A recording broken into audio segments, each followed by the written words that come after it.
Olá, meus queridos alunos, minhas queridas alunas do programa Mais Aprendizagem. Estamos de volta para a nossa aula de número 23, Ensino Fundamental, aula 23. Vamos dar uma olhadinha o que nós fizemos na aula passada? Nós lemos e interpretamos textos com o tema Meu Mundo Verde. Lembram disso? Que nós vimos que as pessoas agora com a pandemia começaram a ter outros hábitos, inclusive cultivar plantinhas em casa, Lemos depoimentos de pessoas que dizem sentirem-se muito melhor ao cuidar das plantinhas. Eu fiz um desafio lá para vocês. Agora eu queria saber se vocês já pegaram uma plantinha, já colocaram no potinho, escolheram a terra e estão cuidando. O desafio está lançado. Eu tenho certeza que o ano que vem, quando nós voltarmos para a sala de aula, você vai ter história para contar para a sua professora sobre isso. E quem sabe conta para a sua professora do PMA já, tá bom? O nosso tema da aula de hoje, por onde anda o meu amigo? Que linda essa tela, professora, que assunto legal, que assunto bom. Só que não. Vamos dar uma olhada por quê? Os objetivos da aula de hoje, pessoal, nós vamos ler textos informativos, vamos identificar o tema do texto, vamos localizar informações explícitas no texto, que são aquelas que estão lá, só olhar a gente já descobre, inferir informações implícitas, todo aquele conhecimento que nós vamos adquirindo ao longo da vida social, acadêmica, nós temos que colocar tudo isso a serviço da nossa interpretação, tá certo? E refletir sobre o alto número de abandono de animais de estimação nesta pandemia. Poxa, professora, quando começou a aula, o tema, eu achei que ia ser um tema legal. É um tema pesado. Vamos juntos? Pois bem, escreva no seu caderno. Pegou o seu caderno? Ótimo. Colocou o número da aula? 23. Colocou o tema? Por onde anda meu amigo? Isso. Agora você vai colocar a atividade. Olha só. Você sabe de algum caso de animal abandonado pelo seu dono? Ou de algum animalzinho perdido? Se sim, conte-nos por escrito. Eu vou dar um tempinho para você e você vai escrever e já nós vamos conversar sobre isso, ok?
Você respondeu?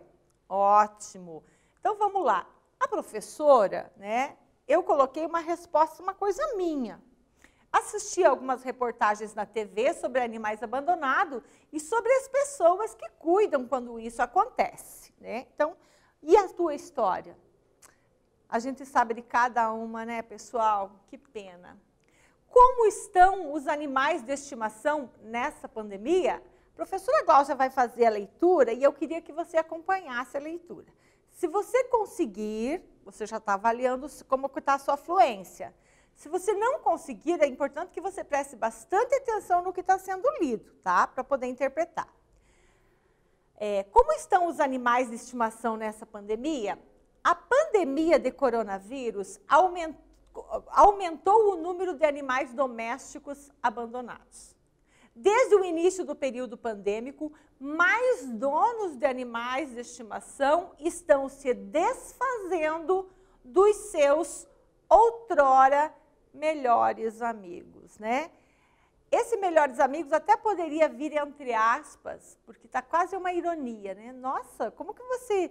Ai, é meu melhor amigo e amanhã não quero mais. Foi o que aconteceu.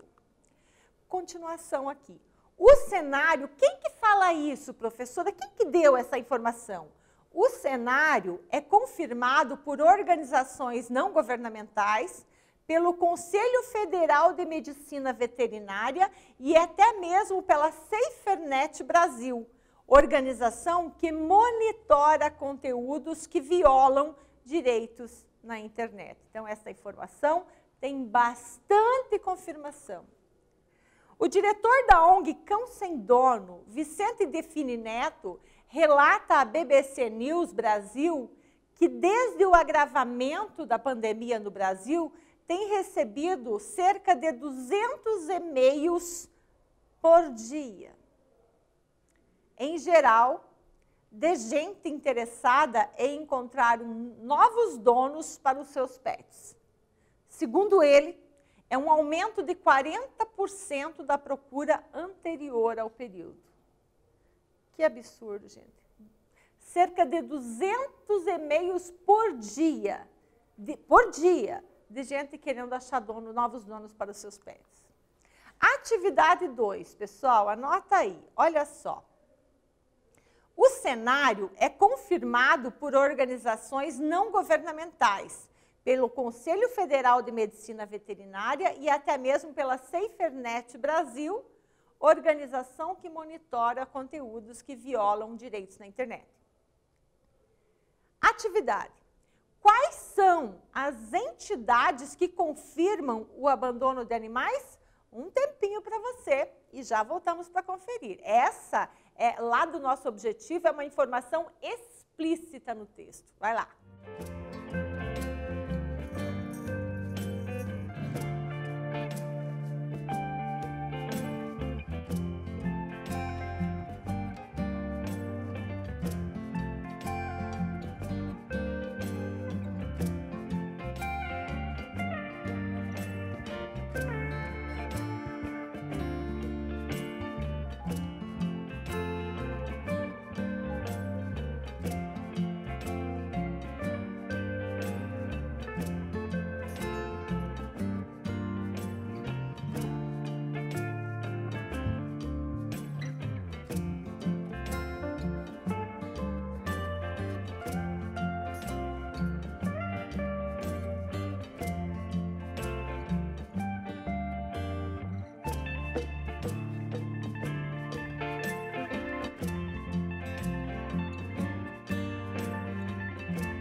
Respondeu? Ótimo. Vamos conferir?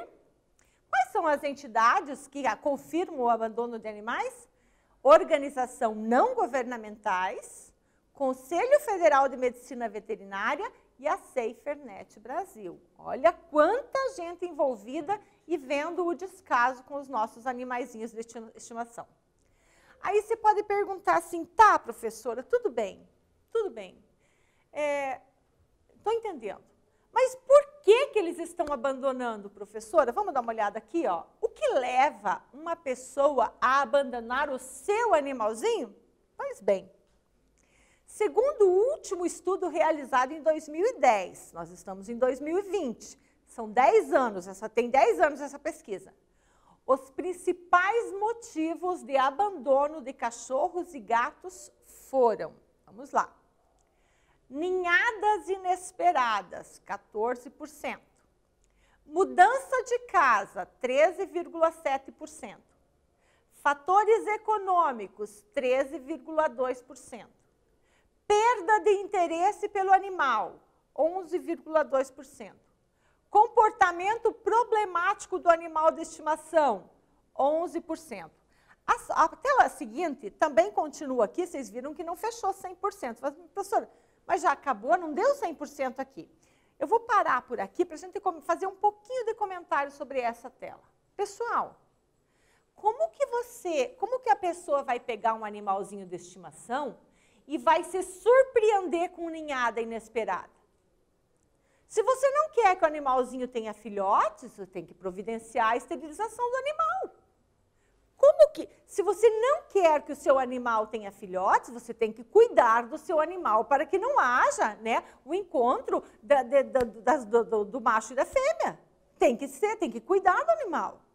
Como que vai se surpreender com ninhada inesperada? Percebem? Não tem como se surpreender. Isso não é uma surpresa. Mudança de casa. Sim, aqui é um problema. Eu estava nesta casa, aconteceu alguma coisa, eu tenho que mudar para um lugar menor, que não cabe ao animal. Isso sim é uma coisa inesperada. Fatores econômicos. Tudo bem, eu tinha um emprego legal, perdi o meu emprego, agora eu não tenho como manter esse animal em casa. Isso é uma coisa inesperada, né? Agora, ninhada inesperada, olha o outro absurdo aqui. Perda de interesse pelo animal. Não parece uma brincadeira? Como que alguém, hoje eu quero um cachorrinho, Amanhã, porque vê que o cachorrinho faz cocô, faz xixi, precisa comer, precisa de remedinhos. Não quero mais. Como assim? Perda de interesse e ninhada inesperada, nós nem poderíamos ter nesse rol aqui. Comportamento problemático do animal de estimação. Você já, quando vai pegar um animal, você já tem que mais ou menos saber que tipo de animal você quer. Vou pegar um leão, trazer para casa. Você sabe que o leão é selvagem, você sabe que o leão pode atacar, né? Como que é isso? Professor, nem fale isso, animal de estimação, leão, eu estou só fazendo uma comparação. O cachorro. Se você pega um cachorrinho de uma raça, ele não é agressivo. Se você pega um cachorro de outra raça, é mais agressivo. Percebe? Agora, outros fatores que implicam menos aqui. Olha só, fim da temporada de caça. Que beleza, eu peguei animalzinho para caçar, agora acabou a caça, eu largo o bicho. Olha, lembra do que a professora falou, colocar entre aspas aqueles melhores amigos lá? Melhor amigo só na hora que você precisa dele. Alergia a algum membro da família. Sim, isso aqui é uma coisa inesperada. Você leva o bichinho para casa e alguém da família tem alergia, que tosse demais, fica rouco, começa a ter coceira, é um problema, né? Nascimento de um filho. Nasceu o filho, eu não quero mais meu cachorro. Nasceu o filho, eu quero me desfazer do meu gatinho. Nasceu o filho, eu não quero mais a calopsita. Como assim? Você tinha planos de ter filho? Tinha. E daí foi pegar animalzinho para depois se desfazer dele? Percebe, gente, como é difícil a cabeça do adulto? Internamento ou morte do proprietário, 3,5%. Fim da temporada de caça, 10%. Alergia de algum membro da família, 7%. Nascimento, 6%. Internamento, aqui também. É uma coisa inesperada. O dono foi internado ou morreu, tem que achar dono para ele. E medo de pegar férias. Como assim, professora Gláucia? Você foi pegar um cachorrinho e esqueceu que você tira férias? Percebe? São coisas que você não dá para a gente admitir. E medo de pegar toxoplasmose na gravidez, né, durante a gravidez. Isso aqui também é um problema, né? Percebeu, pessoal? Motivos, então, para o abandono de animais, a professora Gláucia transformou essas informações todas aqui em um gráfico, né? Para a gente visualizar aí, dar uma olhada quais são as condições. Ninhada inesperada, gente, 14%. Como assim? Você pega um bicho e não sabe que ele pode ter filhote, né? E assim, só a título de visualização mesmo. Atividade 3. Anotaram lá. Ninhada inesperada e perda de interesse pelo animal somam 25,2% das causas de abandono. O exercício. O que significa ninhada inesperada e perda de interesse pelo animal? Explique. Foi tudo que nós conversamos há pouquinho. Eu vou dar um tempinho para você escrever. Escreva o seu texto de forma que qualquer pessoa que leia compreenda o que você quer dizer. Bom trabalho.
Respondeu? Perfeito. Vamos dar uma olhadinha como é que ficou? Os donos, aí é a resposta da professora, né? Você coloca do teu jeito, eu coloco do meu, tá dentro disso, tá perfeito. O que significa ninhada inesperada e perda de interesse pelo animal? Os donos se surpreenderam com o nascimento de filhotes dos animais que escolheram. Além dessa causa, há a perda de interesse, pois acharam que seria diferente a convivência com o bichinho. Ou seja, não refletiram sobre a responsabilidade que um animal exige. Pegar animalzinho não é brincadeira, né? Conselhos a quem quer um animal de estimação. Você quer um animalzinho? Olha os conselhos para você. A decisão de ter um animal deve ser tomada em família. Porque quando você não tiver, alguém vai ter que limpar o cocô do seu cachorro, do seu gatinho, tá? Colocar o tapetinho lá para ele. É preciso informar-se e decidir que tipo de animal melhor adapta às suas necessidades. É cão? É gato? É macho? É fêmea? É porte pequeno? É porte médio? Grande? Percebe como as coisas têm que ser bem planejadas? Ensinar ao animal, principalmente no caso dos cachorros, os comandos básicos de adestramento. Ele tem que saber a hora que ele pode entrar ou sair de casa, se isso é permitido. Ele tem que ensinar. O bicho não nasce sabendo, tem que ensinar, tem que ter calma e ensinar. Informar-se com o veterinário sobre a esterilização. Você quer que a sua fêmea procrie? Então, você vai cuidar disso. Você não quer que ela procrie? Vai procurar o veterinário e se informar tudo isso, tá certo, pessoal? Bom, vocês viram a nossa aula de hoje, o quanto que a nossa aula é uma aula séria, né? Portanto, nós vamos resumindo aqui a nossa aula. Lemos textos informativos sobre o abandono de animais, interpretamos o texto, vimos que a escolha de ter um animal de estimação deve ser bem consciente e responsável, tá certo? A professora quer deixar aqui mais um desafio para vocês. Ensino fundamental. Nós temos que ter em casa, quando vocês ouvirem alguém falar em cachorrinho, em gatinho, para fazer parte aí da família, veja, oriente os familiares, para que se for para cuidar bem, vamos buscar. Se for para cuidar mal, abandonar depois, perder o interesse, não. Muita responsabilidade na hora de adotar um animalzinho, tá certo, pessoal? A nossa aula está terminando por aqui. Eu espero que vocês tenham gostado. Um beijo da prof. Até a próxima aula.